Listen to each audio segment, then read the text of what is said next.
Alright everybody, so I went on a little road trip today, and what I'm going to do is, now that I have to go back, I'm going to go ahead and do a fuel mileage test. So what we're going to do is we're going to do things such as leave the air conditioner on, drive normally per se, to ultimately give you guys a real estimate of what these Tucsons are capable of.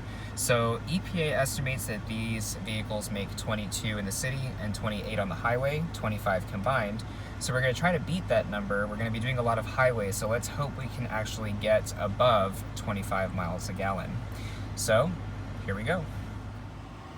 Coffee for good measures. Let's do it. Alrighty folks, so we're about 2 miles in already. As you can see, we are getting around 23.5 miles per gallon, but we are also coasting pretty significantly. So once this rests in the top gears, we're going to get a little bit into those higher RPMs as we're going to be traveling faster. So hopefully we'll get a good thing out of this. Alright everybody, so we are around 12 miles into the trip now, and as you can see, we're averaging around 25 to 26 miles per gallon. I am going slightly uphill, so you are noticing some gear changes, and that's ultimately going to play a factor in my gas mileage. With this vehicle being as high, as heavy, and being horribly aerodynamic, it actually needs more throttle to be inputted in order to actually maintain speed. Whereas at a car, for example, let's say my old Elantra, the vehicle would not need this, and I could keep the gas pedal a little bit more constant.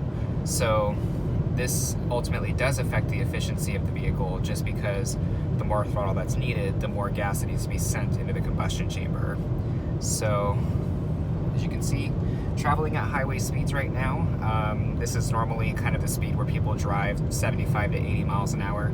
So it's not doing too poorly. It's not meeting the EPA of 28 yet, but remember, we do have a little bit longer to go. I did drive in the city, and on top of that, we'll discuss at the end of the video some factors as well that are playing into this possible fuel economy shortage. Alright, so we've sped up just a little bit. As you can see, we're hitting the 20-mile mark now since this trip started. We are still going uphill, so we're kind of on the uphill portion of this drive right now. Oh, as you can see, there we go, it just downshifted. But ultimately, the gas mileage on this is remaining pretty stable. So obviously, if the hill is much bigger, for example, if it was steeper or if it went longer, you're going to see a significant decrease in your gas mileage.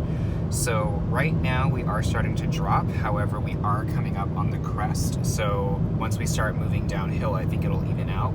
So far the car is doing well. It is a little bit short of that 28 miles per gallon, but it's not doing too bad. Ultimately, I've gone on this tank now 130 miles. Granted, you have to think of it this way, most of it was city before, so this is the trip that I'm taking. I didn't even start it on a full tank. I started on 3/4 of a tank. So far it's doing well, but we'll see if it ultimately improves. Granted, if it does, that's great. If it doesn't, it falls slightly short, but we'll kind of just go from there. So overall though, nice drive. It's definitely calmed down since before, but as you can see, nothing but desert. So yeah, don't move to Vegas if you want green, because you're not gonna get it. So that's that. But road is getting a little bit bumpy, so I'm gonna cut this video out right now, but as you can see, it's doing well. Despite me going a little bit faster probably than normal, it's still holding up pretty well. So hopefully the gas mileage on this proves to be pretty good. For the record, this is a 2.4 liter 4-cylinder, so this is not the normal engine that's found in the Tucson. The normal Tucson baseline has the 2.0, and it's a good engine, but it's definitely underpowered. You will also notice that it's a bit more buzzy, and on top of that, resting RPMs on the highway are a lot higher. So right now in the 2.4, I am getting around 80 to 85 miles, or going around 80 to 85 miles an hour, resting just shy of 2,500 RPMs. If I were in the 2.0 Tucson, I'd probably be closer to 3,000 RPM. So resting RPMs does make a difference, I think, just because despite the two different displacements and one being a smaller engine, the 2.0 Tucson gets relatively the same mileage. It gets maybe one better in the city, I think. So that's that, but stay tuned, folks. Hello all, it's me again. I just wanted to go ahead and give you guys a little bit more of an update on what's going on here. So we are losing mileage. As you can see right now, we are ascending another hill, and the vehicle is becoming a little fatigued in its current gears, so it does need to downshift. So unfortunately, this is a consequence of utilizing an SUV, as with the higher height as well as less aerodynamic ability, it ultimately is starting to suffer. So we are going up a hill, we are about to go down the mountain, so that's ultimately going to help us a little bit. But as you can see, we are now starting to fall short of that 28 miles per gallon. So without further ado, we're going to kind of go through the downhill portion of this video and kind of show you how it does improve. But this is where SUVs kind of suffer, because this extra added weight ultimately does fatigue the vehicle more quickly. So now we are ultimately losing mileage as a consequence. So hopefully this downhill portion will kind of bring us back up, but on a flat surface this might be a lot better. So stay tuned. All right, everybody, we are approaching Las Vegas.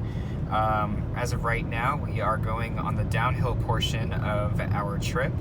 Now, this is going to skew our numbers a little bit, because obviously as you're going downhill, you require less throttle. As you can see, we've jumped up 2 miles per gallon, which is theoretically good on paper.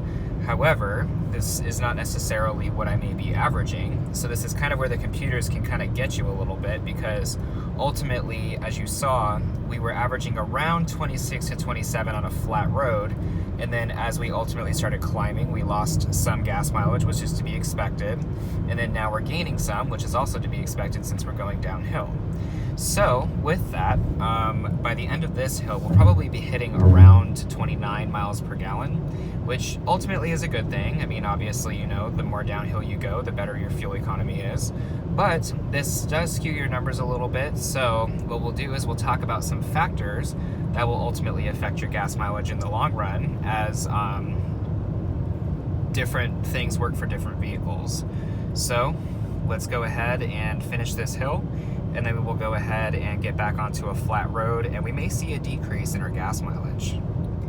All right, folks, we are coming to the end of our downhill portion. This is probably now, we are what, 45 miles into our journey. We are driving into Vegas. I live here though, so I'm not excited. But as you can see, the numbers are a little bit better. We're getting around 31.3 miles per gallon. Granted, we did mention before that this might be actually a skewed value, as when you're going downhill, you're not using the throttle, so really you're not shoving gas into the engine per se. So yes, it is efficient, obviously, to drive downhill, but this may not be as representative of the actual fuel economy that we may be getting. So with that, we're going to finish the hill, and then what we're going to do is we actually have to do a little bit of a city portion as well, just to get back home. So you'll probably see the mileage go down to 27 or 28 by the end of this, but it's not too bad in terms of fuel economy in this regard. As you can see, I'm at about a half a tank right now. I have 180 miles to go. I've gone about 155 miles overall in this tank, including some city driving. So it's not terrible, but we can say that the tank probably is too small for this vehicle. So that's probably my biggest opinion so far, is that with the small tank, we definitely do have a little bit of a disadvantage. So without further ado, we, like I said, are coming to the completion of this hill, and then we'll get on more of a flat road, and we'll get onto another highway that's a little bit flatter as well. All right, let's keep going. Okay, you guys, so we have hit the second highway, and as you can see, we are still in that 32 mile per gallon range. So far, it's doing pretty good. We have had a little bit of a downhill stretch, so that it is helping us in that regard. I also was in the city for probably about 2 or 3 miles, and I did do a lot of cruising, as I just luckily got all the green lights. And this thing seems to do really well at 45 to 55 miles an hour. With the RPMs resting a little bit lower, obviously the fuel economy is going to improve. So it's one of those things where the gas mileage is becoming very dependent on a lot of situations, and we'll talk about those once we conclude the video. As of right now, we're still doing good on gas mileage, but what we're going to do in the end is we're actually going to do a little bit of a city portion, and then we're going to talk about overall a recap. All right, so we seem to be doing pretty well. Now we're actually starting the city portion. I do have to take the city a little bit just to get home, but we're going to go ahead and see now how the gas mileage is going to fare. Now, we did have a big advantage with that downhill portion, so we're probably going to see the gas mileage maybe drop down to 30, as now I've got to do a lot of stop and go. So this is ultimately going to affect us pretty hard. So let's see. I'm gonna kind of leave the camera on for this one. Welcome to Las Vegas, where nothing is, or there is nothing but construction. So, always driving on the wrong side of the road. I feel like I'm in Britain. All right, here we go.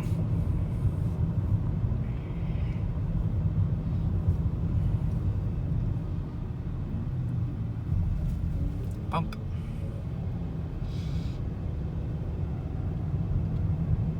We are starting to see a little bit of a drop. We were at 33.7 before. Lots of stop and go, stop and go. All right, as you guys can see, we have gone down a little bit, not by much, because I am still pretty much cruising. I have had some accelerations here and there, but we did have a light that just turned red up here, so we're gonna end up waiting for a minute and seeing how this ultimately affects it. As you can see, the gas gauge didn't move much. Like I said before in my previous video about the common complaints, once you get below that 3/4 tank mark, it actually really starts to taper off. So really, we haven't used much according to what the gas gauge is telling me. But again, tank shape I think determines how the fuel gauge reads. So I'm not quite sure how the Tucson's tank is arranged, but that could be a factor in terms of the gas gauge moving the way it does. So yeah, down to 33.2, and I'm going to conclude this video, and I will go ahead and catch up with you once the journey is over. All right, let's see how we did. So just about 33 miles per gallon. On the way here, I had to do some stops here and there. So overall, not bad. We actually surpassed the 28 mile per gallon mark that the EPA estimates, but we did have some help. For one, most of the trip down here was downhill, so that ultimately makes the car act a little bit more efficiently. On the way out there, you probably can expect to average around 27 if you're good to it, but if you are pushing it, I could see this thing going down maybe to 25 or 24. On top of that, we also did have a little bit of a tailwind coming back, so that definitely did help to push us forward. But there are some factors that will affect the gas mileage in this overall. For one, how you drive. If you are a light driver, you're going to fare better in this vehicle. If you're a speed limit goer, you will also fare better in this vehicle. This thing is great at cruising at 45 to 50 miles an hour, but not the best at going over 100. Not that I would know. But on top of that, we also do have other factors, such as the transmission. The transmission is a 6-speed automatic, so it doesn't have those extra gear ratios like, let's say, an 8, 9, or even 10-speed has, or the infinite ratios that the CVT has. So we ultimately are limited. For example, if I needed to climb a hill and it only required 2,500 RPMs worth of power to do so, but my transmission rests in 6th at 2,000 RPMs, and rests in 5th at 3,000 RPMs, granted I'm just giving you guys some general numbers, we ultimately sacrifice that middle ground. So we are pulling the engine out of its efficiency zone to shift down. So the more ratios you have, the better the vehicle will fare in terms of gas mileage. So it did well overall. It's ultimately still an amazing vehicle to take on trips just because it's so comfortable, but the gas mileage is ultimately a selling point for a lot of people, and this is why the Tucson may not be as popular for common buyers. If you see the Subaru Outback, gets way better mileage, the Honda CR-V, way better mileage. So the Tucson, that's what's going to defer your buyers, is the actual fuel economy itself. So with that, folks, I appreciate you guys taking this road trip with me. Please like and subscribe. I definitely want to do some more, and you guys are going to help me out. So I really appreciate it, and I will see you guys in the next video. Thanks.